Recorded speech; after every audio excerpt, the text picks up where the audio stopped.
Hello, and welcome to the Total Mental Performance Podcast, the one and only mindset podcast dedicated to helping fitness entrepreneurs and coaches master their mindset, giving you insider access to industry leaders around their psychology, their campfire stories, and the mindset required to be successful in this business.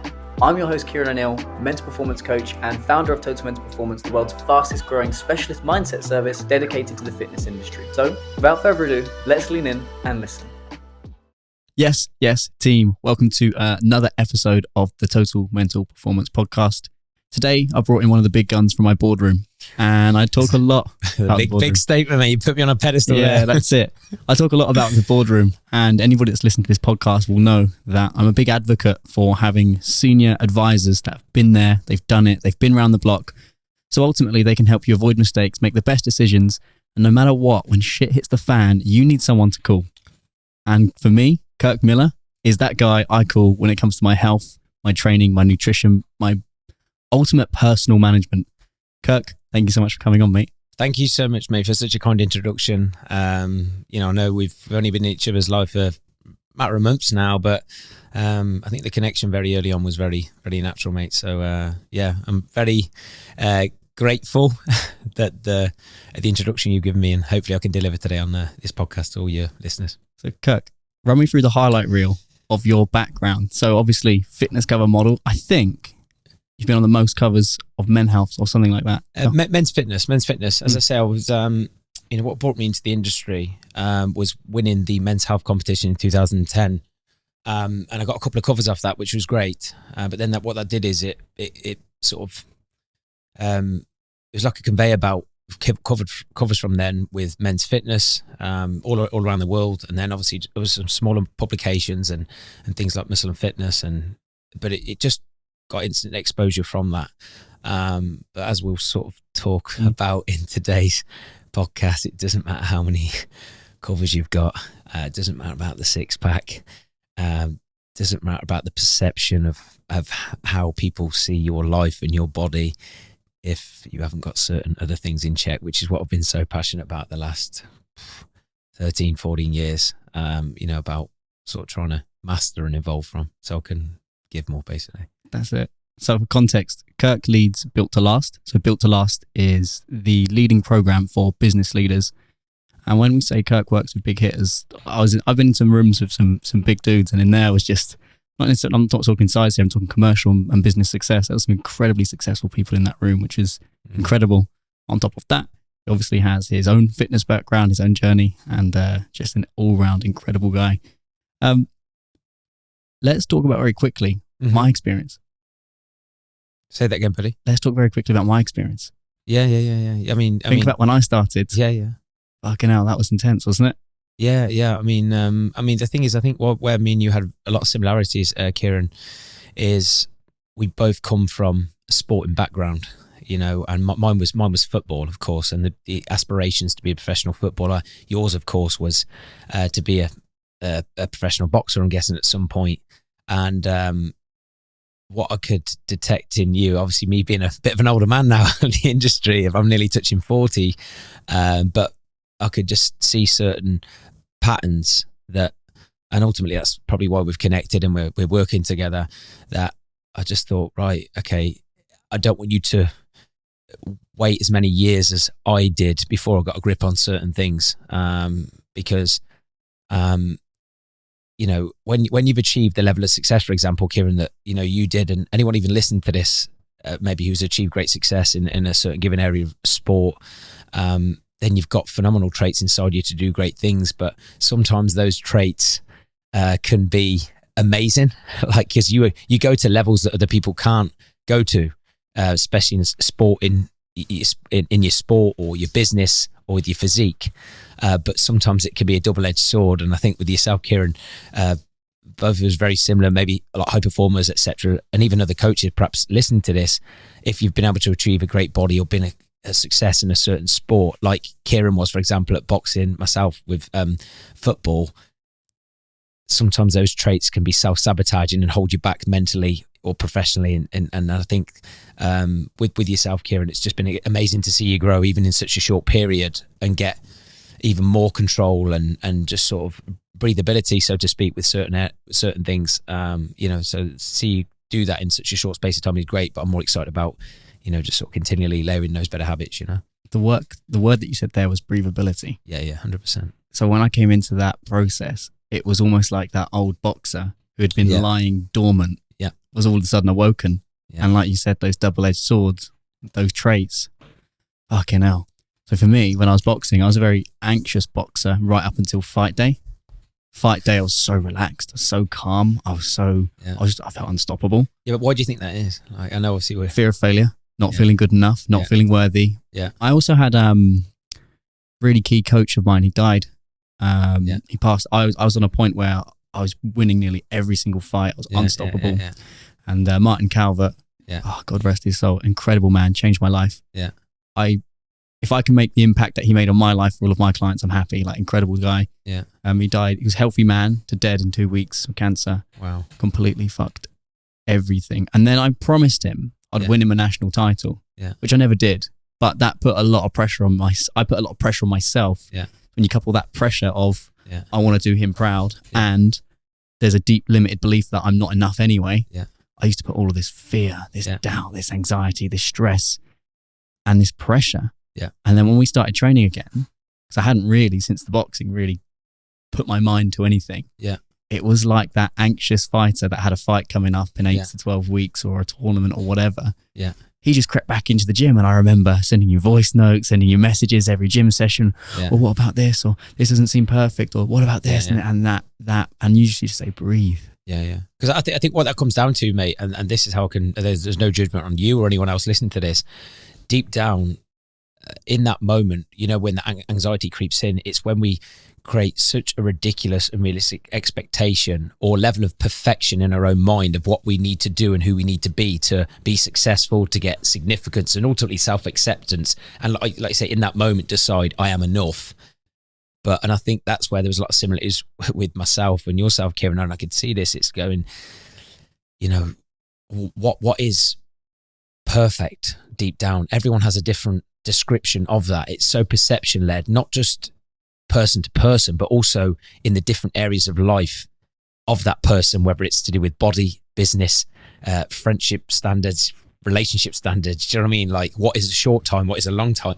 All these different things. And I think, just like yourself, Kyran, I think one of the reasons I didn't make it as a professional footballer, which was the original dream, if you listen to this, was because, just like Kieran's just shared about some of his story, whether it was in the training period or the actual game itself, unless in my mind I was perfect, I wasn't quite good enough when it actually mattered. When it come to the crunch, making important decisions, whether it's in a game or just sort of backtrack on my story when I turned down Man United at 13, because deep down I didn't think I was perfect enough or good enough, to fulfill that. But it's fascinating, isn't it? And just bringing in, you say something about pissing off the old Kyran and upsetting him and offending him in a way. Yeah.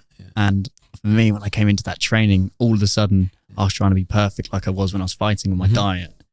And I was trying to be perfect on the training, and I was like, is this form okay? Is this all right? Is this all right? And he's like, yeah, it's fine. It's like, yeah, but what about my back? My back's going again. Yeah. Breathe. And I think that breathability has been such a game changer. Yeah. There's another thing as well where I used to starve myself so much when I was cutting weight and I didn't drink enough water. Yeah. My body doesn't register hunger in a way in which it should. Mm-hmm. And I'm also never thirsty. So I remember you saying to you, I don't eat enough. And I'm never hungry. You said, well, you need to have a reason to eat. And the 3 reasons why I signed up. Number 1, peak performance, boundless energy, and a solid body. They were the 3 things.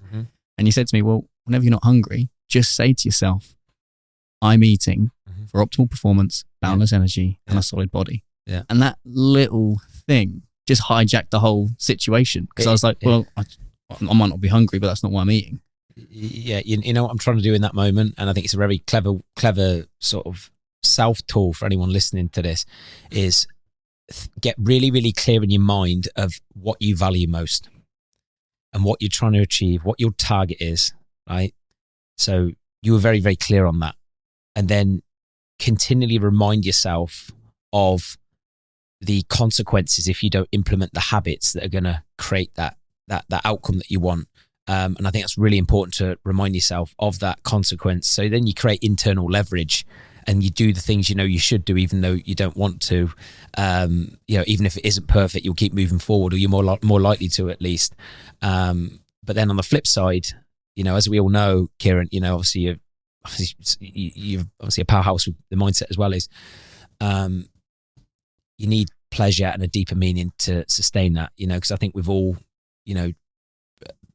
done something because we were trying to avoid pain, but I think the long-term motivator has to be the pleasure, so that's where, even in relation to your outcome goals, or anyone's listening to this, get very, very clear on what you want, who it's going to help you become, and just make sure your habits and the processes that you're setting yourself on a day-to-day basis are going to help create that. But ultimately you need a deeper and emotional meaning to consistently follow through on something. So that's why I'm always asking myself on a daily basis, and that's why I even say to yourself, Kyran, and everyone with coaching, why are you doing what you do? What are the consequences of you not making that choice, and what's the reward if you do, in respect to the habits that are trying to create that outcome, but you have to remind yourself that, because I think when we're on autopilot day to day, especially if we've got negative old habits that have been ingrained in us for so long, they're going to come back in every now and then, all of them, myself included, Kyran. Every now and then that perfectionist mentality,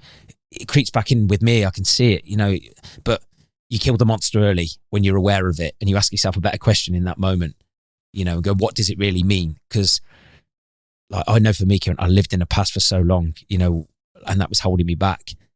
You're sort of scared to say how ambitious you want to be. You're scared to say, what you want to achieve, because that old you just sort of wants to hold you back, and you just need to violate that in that moment, and just actually analyze the actual meaning of that feeling, Yeah, that's it. And now those standard habits that just become automated. Yeah. So now I just eat.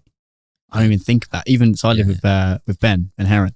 Yeah. And even he's been observing the changes. And he's like, you don't even think twice about eating. You just constantly eat. Even after this, I've already got my head right. I need to go get 22 grams of protein in and some carbs. Yeah. That's the back of my mind. Yeah.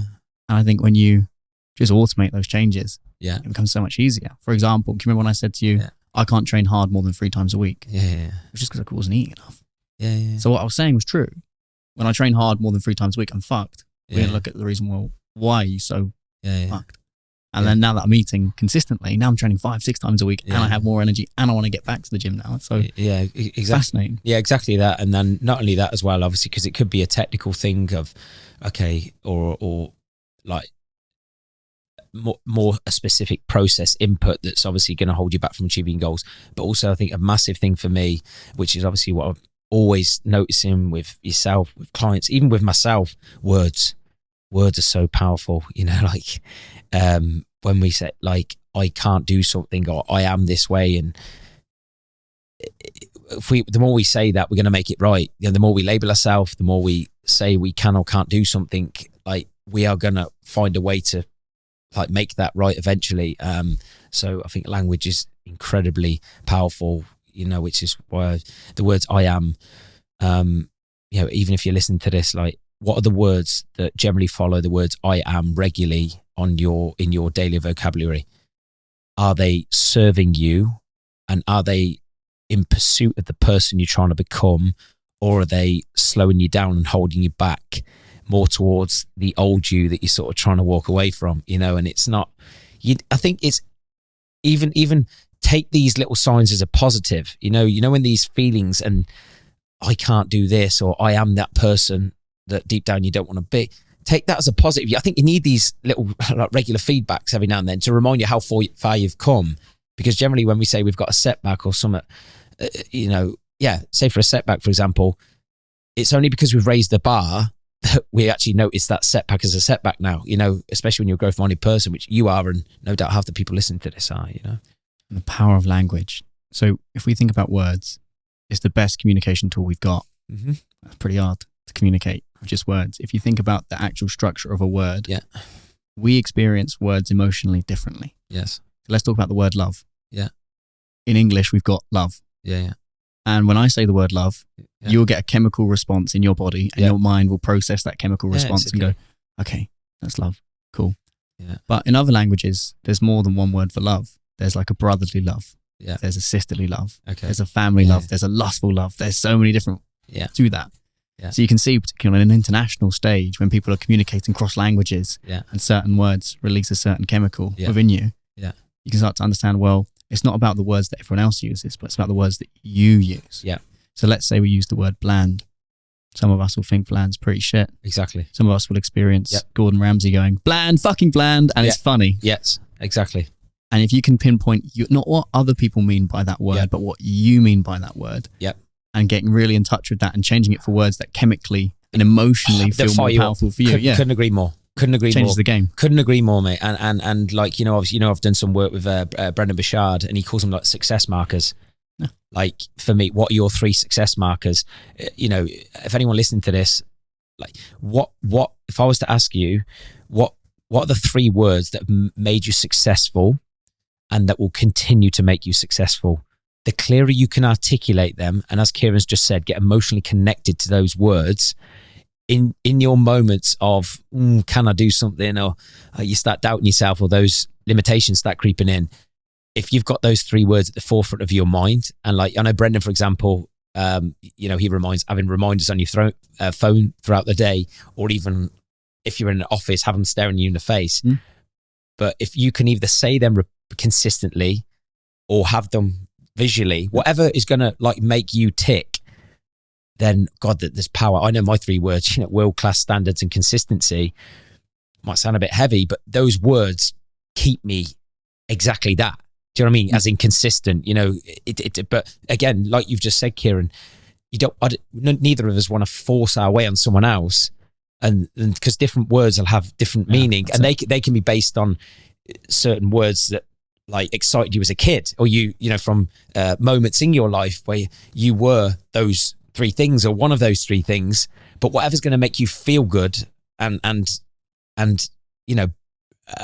move you forward as opposed to holding you back, then I definitely encourage anybody to do that for sure, because everyone's got different meanings of words. It's like you've just said about like love, it's different meaning. And even like time, like I remember listening to one of Tony Robbins' audios, and he said like, time, if I was to ask 100 people in this room, like what's a long time, it's different for everybody, right? So it's everyone's description is different, but I think the more you can get control of your own descriptions and your own conversations, then that's where the power is ultimately.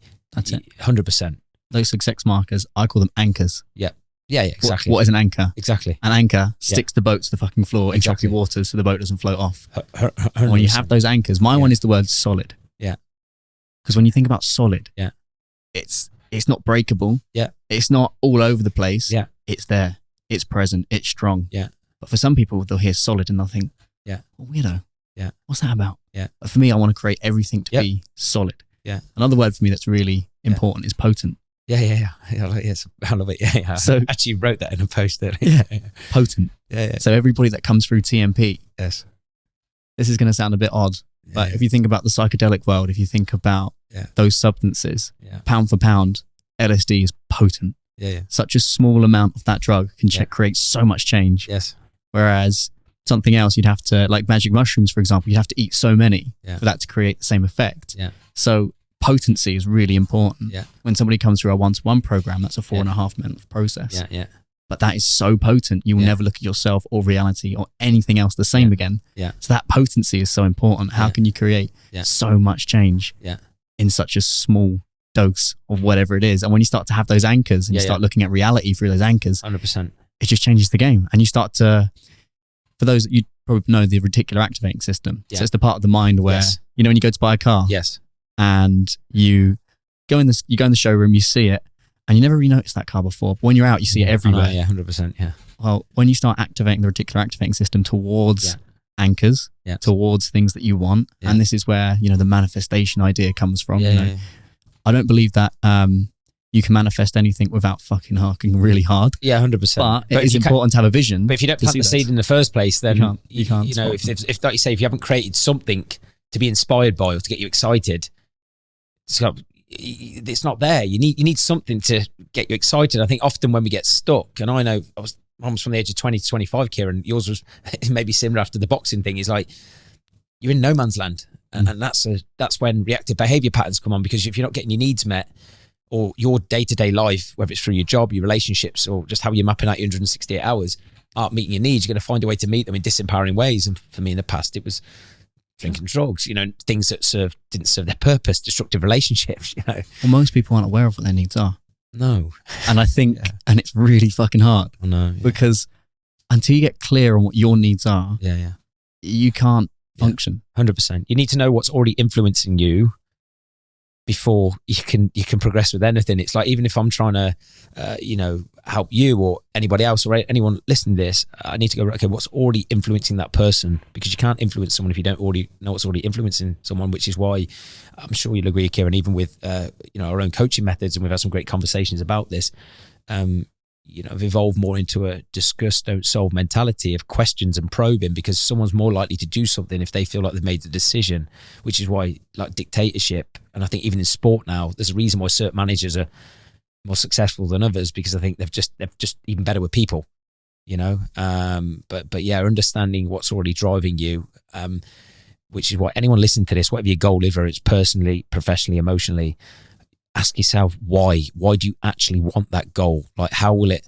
help you become a better person? How will it make you feel? What impact will it make? Who else will it influence? And usually I think, like, say if I'm on a call with someone who's potentially come on the program, like, and I'm saying, okay, I want to drop fat, I want to be strong and all this stuff, like I want a great body, right? Okay, cool. Why? And from that, usually from that question or two, that they're going to, the real answer will be revealed of, okay, what the needs that this person really meets. And then it's, we ask questions then about, okay, what's holding you back? And then that's when the limiting beliefs come in. And is it a language issue? Is it a skill issue? Is it a mindset issue?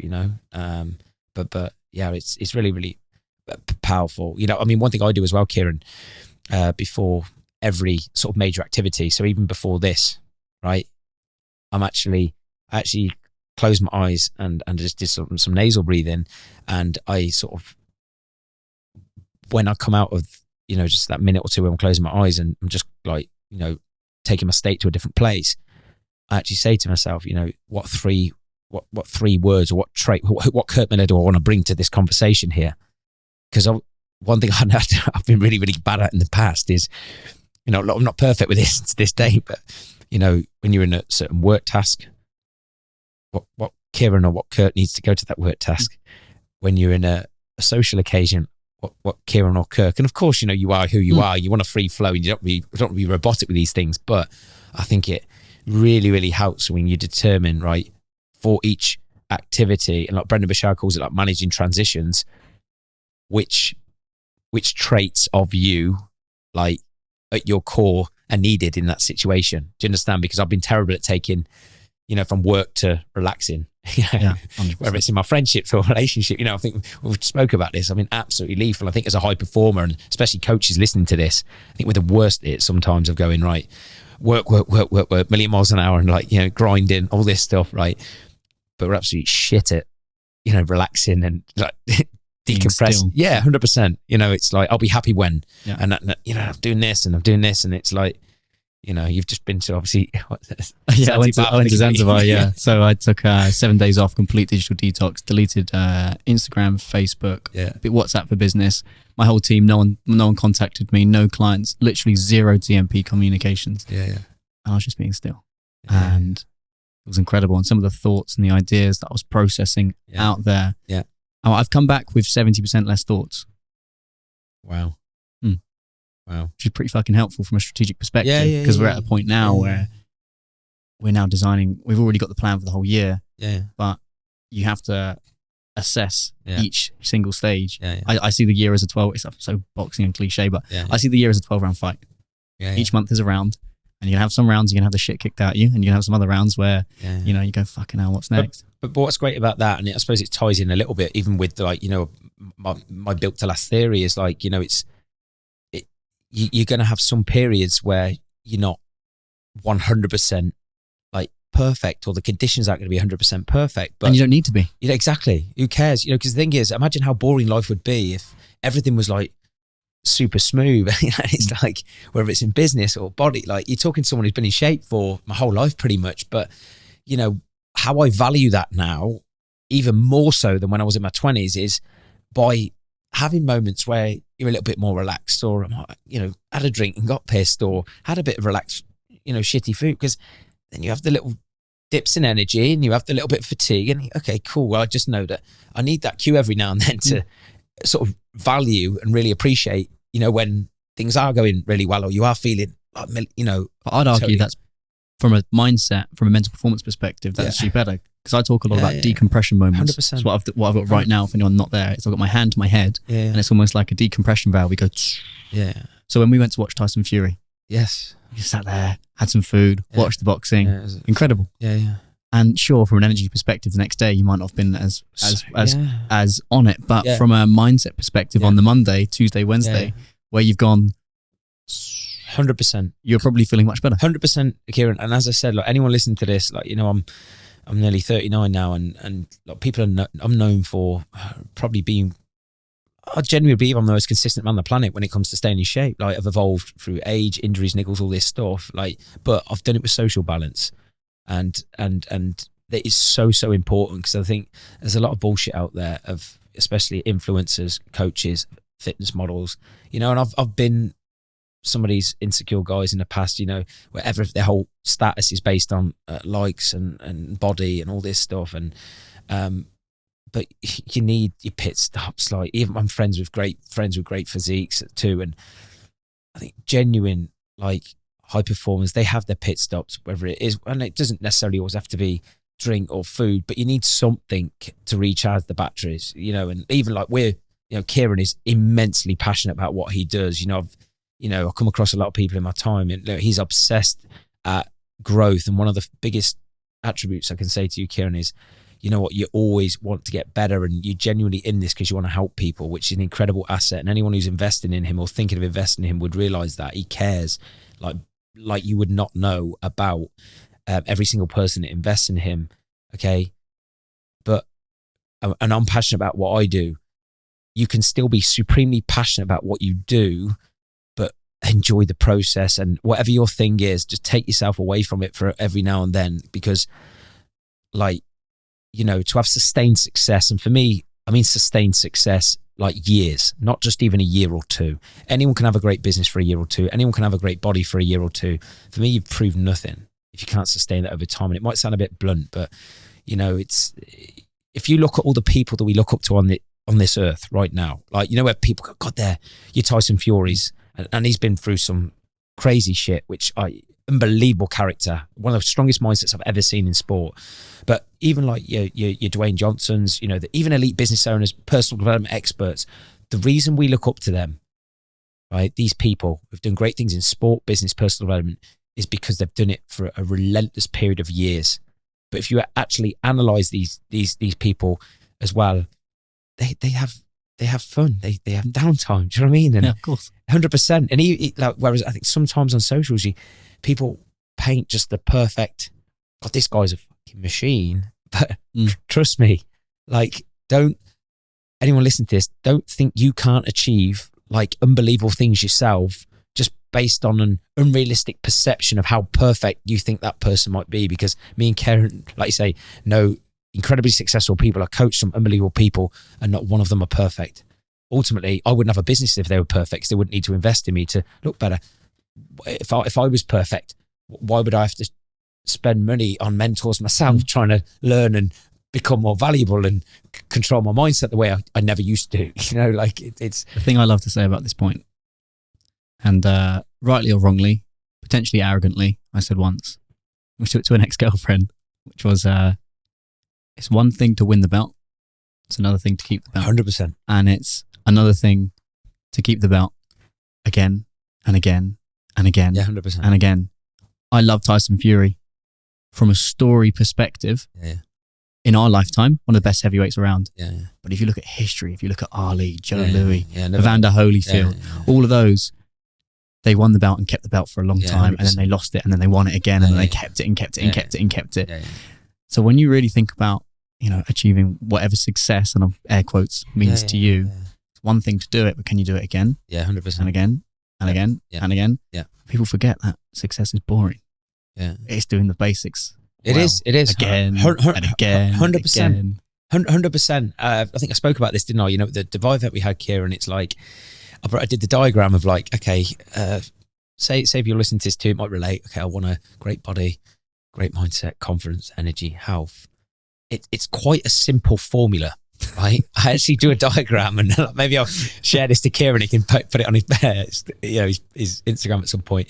But it was like, you know, you're at a starting point now. Then the middle bit is the process, right? If we just talk to body terms for talking, you need a plan. You need to know how to move. You need to know how to eat. You need to sleep. Right? It's just basically core drivers like energy in, energy out, health essentials, sleep and water. Okay. Most people generally know they need to do these things, and they are quite boring sometimes. You know what I mean? Like, they are quite boring. Like, you know, do I want to eat broccoli every day? Not really, right? And I'm very flexible now with my food in comparison, but I'm just disciplined. I eat my food just diversing slightly. Anyone looking to be healthy, if there's two things you listen to me with, just eat more real food and less added sugar. Even if you didn't track your calories or do anything obsessive, you'd probably be a healthier person and change your body quicker. Anyway, but my point, like you've just said, it's quite simple. And then I said, if you know these things and but you're still not going to that next level, it's probably you know, a state issue or a belief issue. And sometimes you need someone to stretch that belief and, you know, just harness a few things. And then you get to that point where, say, if you do tick off these things, you've got your plan, you implement, you've got the body, you've got the confidence. But I said, you haven't made it yet. You haven't conditioned that. If you don't see yourself as that person, okay, whatever aspirations or goals you have right now to do with your body, your mindset, even as a businessman, because I know we're going to have these challenges of like, I want to see myself one day as, I don't know, say a multi-millionaire business owner. Like you say, how many businesses you've made that in your first year? But if you haven't conditioned that over and over again, you're a one-hit wonder. Same with the body. How many people have transformed with their body once and gone backwards because you haven't conditioned it over and over again? And like you say, it's just falling in love with the boredom, you know. And we're not the only people to say this. There's people who are far more experienced in business than us that have said this. But like, at some point, like, the penny has to drop for people of going, okay, like when you see sports stars, businessmen, personal owner experts, I plan, I look after my health, you know, I move my body, you know, I take time to sort of evaluate where am I strong, where am I. At some point, the penny's got to drop. Like, maybe these things might work. Well, here's the thing. Life and successes are actually really simple, but people like to look for silver bullets. They like to overcomplicate. But I always say this, because sometimes when I'm coaching clients, they'll say, yeah, but that's such a cliche. And I say, yeah, because cliches are cliches for a reason. If you look at the Stoics 2,000 years ago, they were saying shit that's still relevant today. You know, the kids today, oh God, you know, that's going to go around forever and ever and ever and ever. There's going to be boom times, there's going to be bust times. Like, the cliches are the cliches for a reason. But it's almost like the unwritten rules of life. And when you just accept that this stuff is much more simple, then that's it. But people get caught up in the outcome. But where's my six pack?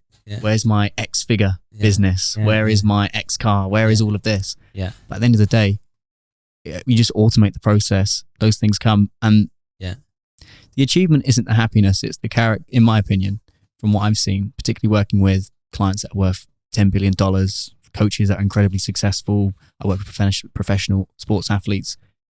It's not the achievement that makes them happy. Sure, they're happy in the moment, but it's the character that they build towards that that will carry them through a lifetime. 100%. And that is the... And it's continually having that across all the different areas of your life. It's so true what you've just said. It's, you know, and I'd be interested to, you know, for your listeners to get your answer to this too, of like, you know, what floats your boat. It's like, if I think about, you know, what I love about coaching, like one of the guys, Brad, asked me this in the talk, you know, what do you love what you're doing now? What do you love about what you're doing now? And when I evaluated that, it was the same reason that I loved football. Because don't get me wrong, I love football. Probably like you with a boxing, like you love winning. I love winning. Like, you love competitive edge and all this stuff. But deep down, someone said, what is the one thing you actually enjoyed about boxing?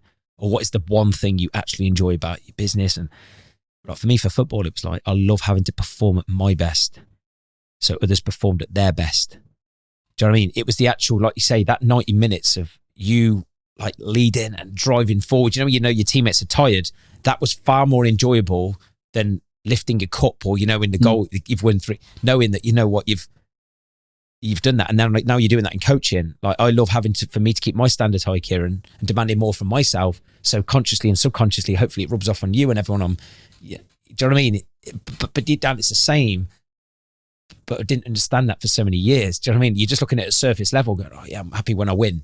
But no, deep down, like, with the boxing as well, like, yes, of course you won, but I'm sure it was I was never actually happy when I won. So this is where I think we need to go a step back even further than that and look at the intention. Yeah. My intention behind boxing was my dad never played me as a kid. Yeah. And my dad was the football manager of the team that was bottom of the bottom league. Yeah. Everyone knows a dad's son gets a game, but I didn't. Yeah. How embarrassing. As an adult, we can laugh and go, you must have been really shit at football, which I was. But as a boy, when your own dad doesn't play you, that for me was heartbreaking. So guess what? I go into boxing because you can't get substituted in boxing, and I can absolutely dominate in my field, and I'm the star of the show. Well, and you're not reliant on a teammate. Correct. Exactly. It's just exactly. It's just me. Yeah. But the intention behind the boxing was me trying to prove that was enough. Yes. And whereas if I look at coaching, that's done that. It's the same with software sales. Yeah. So if you look at men, they're often measured on how much money they make. Mm-hmm. Can they knock the fuck out of someone? And are they in great shape? So for me, my defense mechanism around that, particularly as I was usually a lot smaller than the world, was, well, I want to learn how to destroy people with my fists on a world-class level, international standard. And then on top of that, when I went into software sales, I want to make so much money.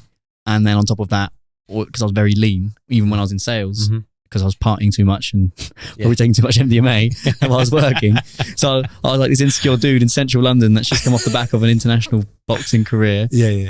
Making loads of money, and he's got a six-pack. So on paper, I had a beautiful girlfriend at the time, stunning, intelligent, heart of gold, had everything. Central London flat, miserable, because the intention for trying to validate myself. It still comes down to what you said. In that moment, you're trying to prove something. Exactly. And how I can really relate to that, like just stripping back the football thing even more. Obviously, like I knew like why I actually loved football, but what actually probably made me like really, really love football at that time, again, goes back to the parent thing, which is why I think it's so important to understand your story and the made up stories you've told yourself in the past. Is like, for me, I got asked a question by one of my clients once, because obviously he'd been to a Tony Robbins event, and like, what fucking sort of question is this? He said, whose love did you crave most? Whose love did you crave most as a kid? And who did you need to be to get the love and connection and self-acceptance in your mind of that? And I went, no, I love both my parents. I had great parents. I'm not talking now, trying to say I had we're from a council estate, very proud, hard working class background, all that stuff, but I had great parents, but when that question, and it was my dad. Mine too. Oh, and why is that? And I know anyone listening to this, I know it sounds, take some time to answer that question, right? Is whose love out your parents did you crave most, and who did you need to be in your mind? What story did you tell yourself? And how this is probably so similar to yourself, Kyran, but in a different way. It was my dad. And because my dad wasn't around as much, because ultimately my mum was, obviously she was like looking after me all day, and then my dad was working so many hours, bless him, overtime to try and provide for the family. And obviously, because we were in a council estate, didn't have much money, but any spare pound they had made sure we had the best football boots.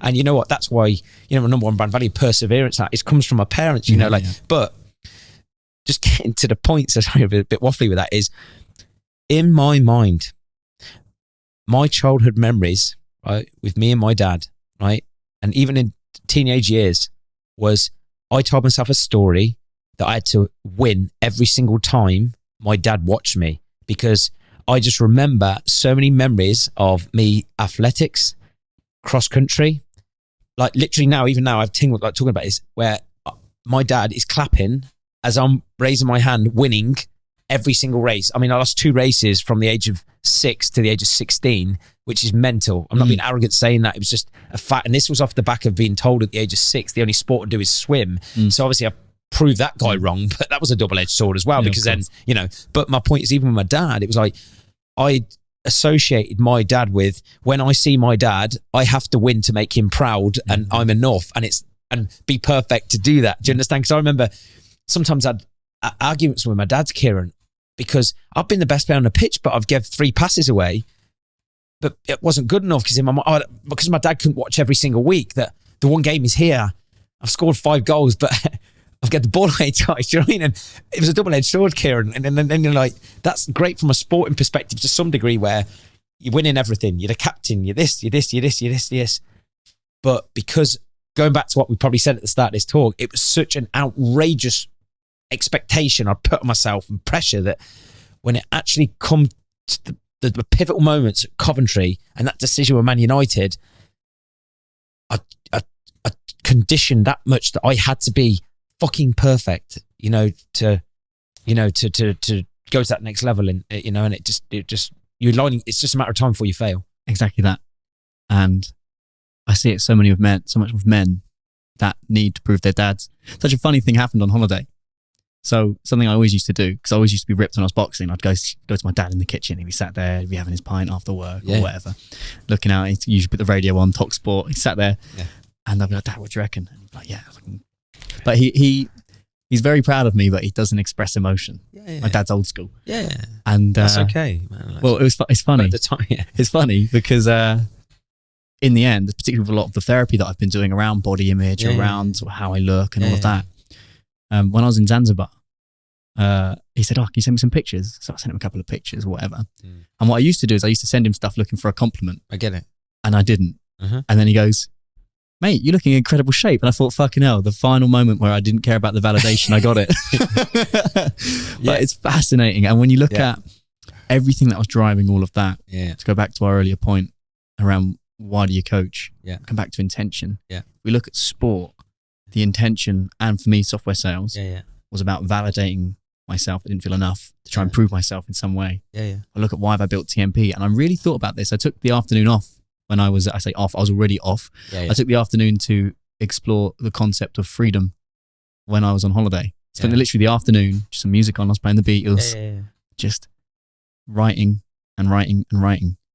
And the intention behind what I do now as a coach, and I'm sure you'll agree with this, if we're going a layer deeper, everything I did before was out of validation and trying to prove myself. Now I'm doing TMP to help others have freedom. Because you can have all the money in the world, you can have the body in the world. I'm sure you'll agree with that. 100%. I've said it earlier. If the way that you look at yourself, the way that you look at reality is skewed with a lens that is not healthy, that comes from a place of insecurity, self-doubt, fear, it's all irrelevant. What's the fucking point in having all of the stuff? Because there's no point. 100%, Kyran. It's like I said, it's about having emotional freedom. It's about having emotional freedom. And remember, I shared the Jim Rohn quote: like work harder on yourself, work harder on yourself than you do on your job. Like, and I know this might sound boring, and like for go-getters out there, trust me, like, because like you say, once you can make a few quid consistently, you can go in a nice hotel and do nice things. Like, there comes a point where, like, if you're not as content with the conversations in your own mind, and you are truly in control of your thoughts, feelings, and emotions, and like, you kind of become bulletproof. You live it, exactly that. But when you do have that, or you're in the pursuit of that, or you're more aware, and you can kill the monsters early and stuff, that's where the power is. It really is, Something I wrote down in that afternoon, the world is a prisoner to its thoughts. But the world just needs to surrender to its thoughts. Just a thought. But it's the emotion attached to a thought that becomes an issue. It's your relationship with your emotions, it's your relationship with your thoughts that will become the issue. But if you can let them come in and go, I'm feeling pissed off today. All right. I'll make sure I don't make any decisions today. I'll try and limit my contact with other people. And that's it. There's always something you can do. You can change, change what you focus on, because what you focus on, you feel. You can do something with your body, which is why, honestly, just from a selfish perspective, like, me and Kyran spoke about this. You see how passionate we are about mindset, body, emotion, language. But one of the fastest things you can do to change your state and how you feel about is move your body. Honestly, like, movement shifts mood. Like, and when you can, like, I found it. I was thinking about this the other day, Kyran. Right? Why does Tony Robbins do a firewalk on his on his event? And it's to violate a physical limit and belief. Because when you do that, when you violate something physically you didn't think you could previously do, then emotionally you grow with that. So they worked in tandem. So you can't neglect either. You know what I mean? For sure. It's so interesting. So a lot of coaches looking up to you, Kirk, and I think, yeah, but Kirk's got it sussed. Like, he's been in the industry for 20 years. He's in great shape. He's out in Dubai. What makes Kirk Miller today? What does he get insecure about? What triggers him? What makes him feel uncomfortable? What do I get insecure about? Not a lot, not for long anyway. Yeah, but every now and then, like the Kirk Miller from the councillor statement, that can you really become a truly, elite businessman? Can you be genuinely financially free? Can you be, like, one of my aspirations, Kyran, like, is to be a phenomenal global speaker and to spread my message that if I can, anybody can. I want to be one of the most relatable success stories this planet's ever seen. But of course, you have that in the same way I had it when I could have signed for Manchester United at 13 and chose the safe option for Coventry and later failed. You still have that person that comes back and goes, but there's some fucking monsters out there that in your space. Yeah. But Kyran, how I rationalize with that, going, everyone has their thing and their superpower. You have traits and skill sets and just your thing on this earth that I can't do, or you can articulate in a certain way that's going to resonate to certain people. Everyone's got their thing. Even like, your monsters like Richard Branson, phenomenal human beings. I've been fortunate enough to meet him. Unbelievable. But I also have certain things he can't do that I can. Do you understand? So everyone's got their thing. But I think that's where, the importance of surrounding yourself with the right people is so important, Kyran. So obviously the people investing in you, that Kyran's got his superpower, I've got my superpower. And like, as Kyran said, surrounding yourself with the right people, they're going to really help you overcome those insecurities and limiting beliefs. So I suppose in short, mate, the old Kirk Miller councillor statement, just come back every now and then, but because I'm that aware and I do the deliberate practices such as your journaling and learning and reflecting, and also consistently taking action, more importantly, doing more of the things that are moving me forwards than back, then that's what helps overcome that. So I've just got very, very good at, if I have a negative emotion or a limiting belief for longer than a matter of hours, I'm addressing that very quickly. Yeah, I'm not saying I am saying I'm fucking bulletproof. Like, within reason, there's not a lot that, because even if something drastic goes wrong, I just think, okay, what can I do about that? Is there something I can do about it? Can I control it? If I can't, then so what? That's it.